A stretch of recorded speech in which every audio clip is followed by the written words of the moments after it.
yo, en primer lugar, darle las gracias a Diego y al resto de los estudiantes que han organizado esto, la Federación de Estudiantes y tantos otros, porque el que más ha gozado con esto ha sido yo mismo.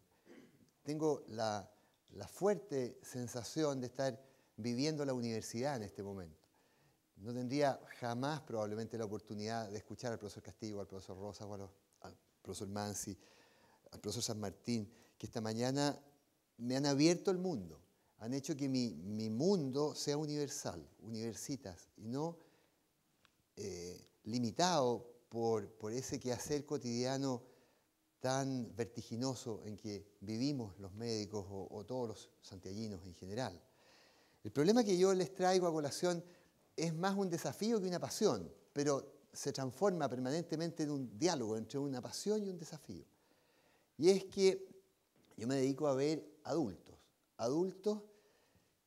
que no se operan, o sea, soy internista, dedicado a los riñones y a la hipertensión arterial, o sea, nefrólogo. Eso significa nefrólogo, riñones e hipertensión.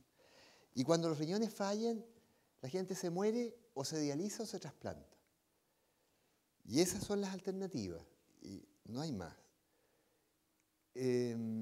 Los pacientes que yo creo que no están en el orden más pensado aquí, a ver, se acabó. Aquí hay una poda, pero no importa. Había una parte donde yo quería mostrar que la diálisis había nacido en la década del 40 en Holanda y después ha crecido enormemente. Y el número de personas que están en diálisis en nuestro país llega a 15.000, alcanzando niveles de 850 por millón de habitantes, igual que cualquier país desarrollado del planeta. El número de pacientes que hay en diálisis es cada vez mayor y es multifactorial, hay mayor disponibilidad del recurso terapéutico, pero también las personas tienen un apoyo financiero considerable, está en el auge y es la primera enfermedad, la insuficiencia renal terminal, de la lista de las 56 del auge, y además las personas viven ahora más tiempo, de modo que los riñones se dañan. Antes las personas podían morir de infartos, ahora se hacen plastías, se operan las coronarias y las personas sobreviven a patologías como la diabetes o el infarto del corazón y por lo tanto los riñones fallan y existe la oportunidad de dializarlas. Sin embargo, esta forma de vida conlleva limitaciones físicas y psicológicas muy importantes. Tiene una mortalidad de 10% por año, una sobrevida en general, tanto la hemo como la peritoneodiálisis de entre 10 y 25 años, según si sea diabético o la persona empiece muy tarde o muy temprano en su vida. La gente se empieza a cabrear de la diálisis. Esto desemboca en una gran irritabilidad. Me retiro porque me atrasan en conectarme. Algunos pacientes se ponen indisciplinados, no llegan a la hora al tratamiento, su premio consiste en dializarse por menos tiempo, QT. Me voy a pesar solo porque hay que sacarles agua y decidiré solo yo cuánto me ultrafiltren. Hay desadaptación, agobio y hay un claro desequilibrio entre los derechos y los deberes de los seres humanos.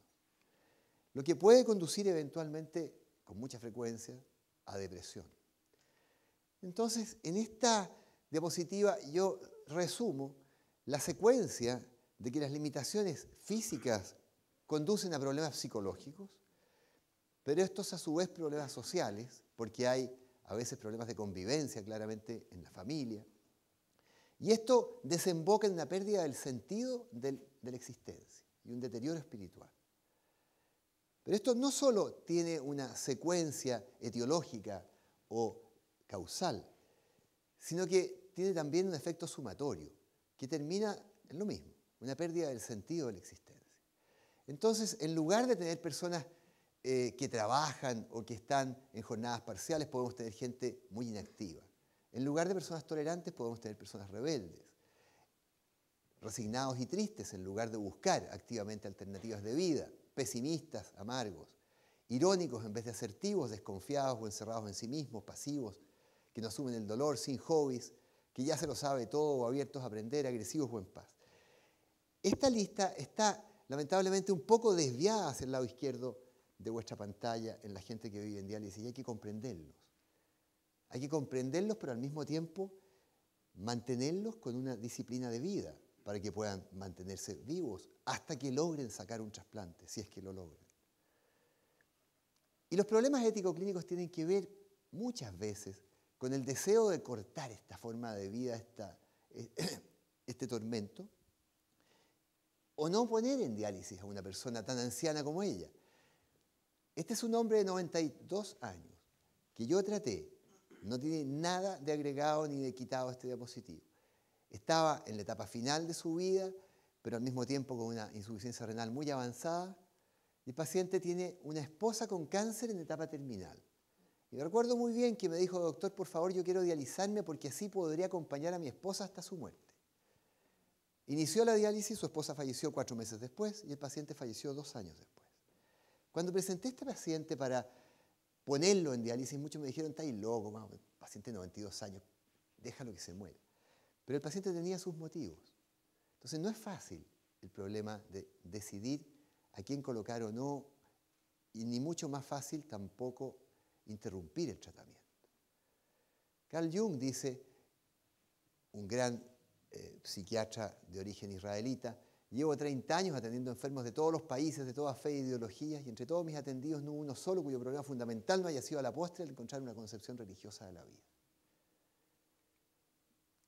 Y el desafío que tenemos es entonces hacer que estas personas puedan llevar una vida soportable y ojalá feliz. Eso no es fácil. ¿Y cómo lo vamos logrando? Con el apoyo de psicólogas, con el apoyo del equipo de paliativo. Y sobre todo, no huyendo de ellos, conversando con ellos, abriéndose a las personas, bajándose del caballo, siendo un médico más aterrizado y más humilde, siendo un médico más asequible. No queda una receta y chao. Y así tratar de encarnar de verdad esta hermosa reflexión de Pablo en los Romanos, que dice, los fuertes debemos sobrellevar las flaquezas de los débiles sin complacernos a nosotros mismos. Cada uno cuide de complacer al prójimo para su bien, para su edificación, que Cristo no buscó su propia complacencia. Hermoso de leer, difícil de vivir, sobre todo porque hay que ser fuerte. Nadie puede dar lo que no tiene. También existe el agobio del tratante, el agobio de la enfermera, el agobio de la psicóloga. Entonces uno se tiene que cargar para poder llegar a la unidad de diálisis y transpirar alegría y realmente no amargura y poder hacerle a la gente así la vida un poco más llevadera. Ese es este minuto, mi desafío y mi pasión. Muchas gracias.